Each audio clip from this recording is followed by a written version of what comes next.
Adityapur football मैदान में आयोजित स्वदेशी मेले में स्टॉल शुल्क वसूली का मामला सामने आने के बाद प्रशासन सख्त हो गया है। आपको बता दें कि सरायकेला के अनुमंडल पदाधिकारी अभिनव प्रकाश ने इस मामले को गंभीरता से लेते हुए जांच के आदेश दिए हैं। उन्होंने साफ किया है कि मेले के लिए केवल कानून व्यवस्था बनाए रखने की अनुमति दी जाती थी। सरकारी जमीन पर स्टॉल लगाने के नाम पर किसी भी तरह का शुल्क लेने की अनुमति नहीं दी गई थी। एसडीओ ने बताया कि इस संबंध में गम्हरिया अंचल अधिकारी से रिपोर्ट भी मांगी गई थी। अंचल अधिकारी प्रवीण कुमार ने कहा कि उनके कार्यालय में कोई लिखित शिकायत नहीं आई थी, लेकिन मीडिया में खबर आने के बाद मामला उनके संज्ञान में आया। जानकारी के अनुसार मेले के नाम पर सरकारी भूमि पर स्टॉल लगाने वाले दुकानदारों से शुल्क लिया गया, जिसकी सूचना ना तो अनुमंडल कार्यालय को दी गई और ना ही अंचल कार्यालय को। खबर सामने आते ही प्रशासन सक्रिय हो गया है। अब पूरे मामले की विस्तार से जांच की जाएगी और यदि गड़बड़ी पाई जाती है तो जिम्मेदार लोगों पर सख्त कार्रवाई भी की जाएगी। ऐसा कोई शिकायत अभी हमको नहीं प्राप्त हुआ है और जहाँ तक स्वदेशी मेला आयोजन का संबंध है, इसके संबंध में नवंबर में आयोजन को लेके अनुमंडल पदाधिकारी के स्तर से हमको रिपोर्ट मांगा गया था। तो विधि व्यवस्था से संबंधित रिपोर्ट हम लोगों ने दिया था, जिसमें कि स्वदेशी मेला आयोजक की जिम्मेदारी होगी कि वो सभी अंदर की व्यवस्था देखें और थाना से बाहर की पुलिस व्यवस्था देखने की जिम्मेदारी के आधार पर रिपोर्ट दिया जाता है कि वह किया जा सकता है।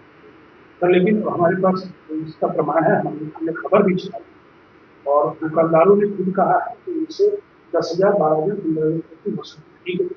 तो ये क्या नियम संगत है?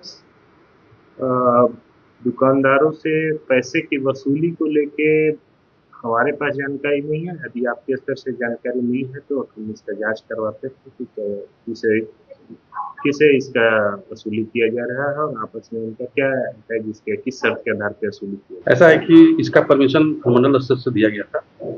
एक हमसे पत्राचार किया गया था कि आपके द्वारा इसका एनओसी देने के लिए, तो हमने अनुमंडल को एनओसी दे दिया था।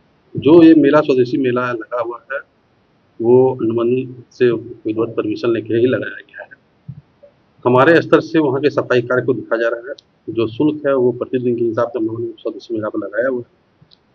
बाकी उसमें कितने स्टॉल लगेंगे, क्या लगेंगे, किस प्रकार के लगेंगे, इसकी जानकारी नगर निगम को दी। स्टॉलों की संख्या की नहीं, इसकी भी जानकारी हम सर, प्रत्येक स्टॉल में भी आप सफाई करवाते हैं किसी?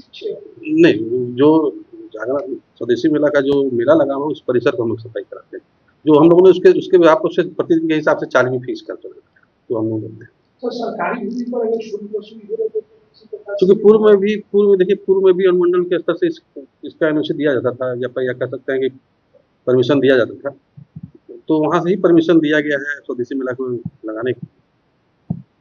क्योंकि कह भी सकते हैं कि नगर निगम का क्षेत्र है, मगर जहाँ तक हमें जानकारी है, जो हमें चिट्ठी पत्राचार किया गया था उसमें मंडल के स्तर से अनुमति प्रदान की। नहीं, ऐसा तो नहीं होना चाहिए। जिला परिषद में है तो मान लिया जाए जो स्टॉल लगेगा वो तो स्वदेशी जागरण मंच के जो भी हैं उनके इनसे जाएगा।